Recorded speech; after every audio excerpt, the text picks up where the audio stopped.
อนจะพอน้ำมันเราต้องบังตัวนี้ด้วยต้อยที่เดื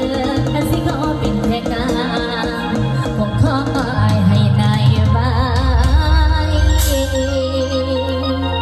แล้วเขาที่หักนั้นมาได้เขามีใบมันเจ็บลายเมื่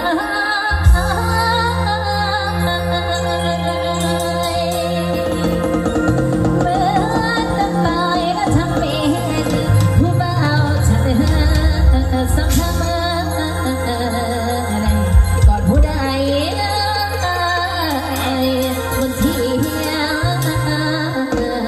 น้องเลี้ยงหน้าน้อยไม่บอก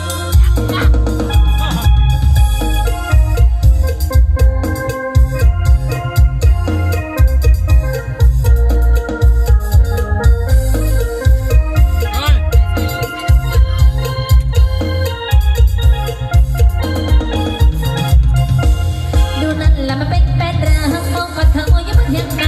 อยมันบอกสบายไม่เกรงใจต่อยบ้างเลยมันจิ้มแล้วมันปวดและเส้นเห็นน้องกอดแฟนของเราเยอะๆจูจี้อยู่กลางเทียงนาไม่ให้น้องกระป๋าดินบ้างเลยก็ทำกันอย่างเปิดเผยเขาทำกันอย่างเปิดเผยน้องไม่ใจจะเลยเจ็บเพราะเฮียงนา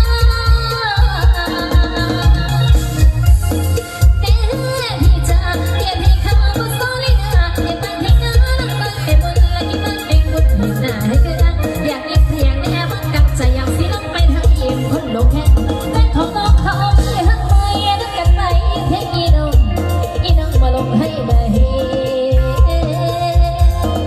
เสียน้องมัวช้าเจ็บอุราชาวเสียให้น้องลงรั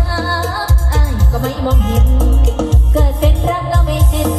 ก่อนไอ้เคยมาหอมเพียงอันน้อยทำไปเจ็บและจะตรงจนตรองย่อได้หอมเขาอยู่เพียงน้อยเพียงอันน้อยไปเจ็บแล้วพอถึงหน้านอนอายนะต้อยเพียงหน้าน้อยละไปมานำดังสลุดตอนตั้งเมื่อคนเพียละจุจีกับเขาเขาดูเจ็บอ่อนกำมาตอนแล้วก็ไม่ได้ตัวเราดังเมฆเงาดันต้อยกลางใจยืนรังให้ข้างพรใต้ต้นพักกระดอกข้างดอกอ่อนตอนฝนตกพรำกำลังกำยังของคอยแม่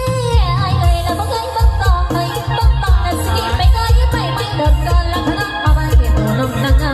สิให้เบาได้เธอสัญญาลงว่าเธอคนดีบ่มองเห็นสั้นบ่มาจับไก่เป็นคนเป็นเพียงนั้นให้เราเงินทำไปจุดตรองดังถือสอบขอไก่แค่มือมันดังถือสอบขอไก่แค่มือที่นั้นขอนับต้องกันจิตหากันได้จิตหายจิตให้จิตหา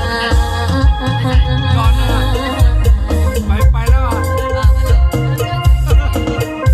อยู่นั้นคนเดียวก่อนยังสำนึกเลยเรื่องของมันเนี่ยไปแล้วไอ้เกี่ยวจะได้กันมา พี่จ๋าอยากให้เขามาสวยเลยนะอย่ามาเพียงน้ำละต้อยไปบนและกินน้ำเองเห็นหน้าให้เกินอยากกินเพียงแค่บอกตักฉันอยากสิลงไปทางยิ้มคนโลกแค่แฟนของน้องเขาไม่หักไม่รักกันไปเช็คอีน้องมาลงให้เลยเสียให้น้องมุชาจึงอุราชาเสียให้น้องโลราก็ไม่มอง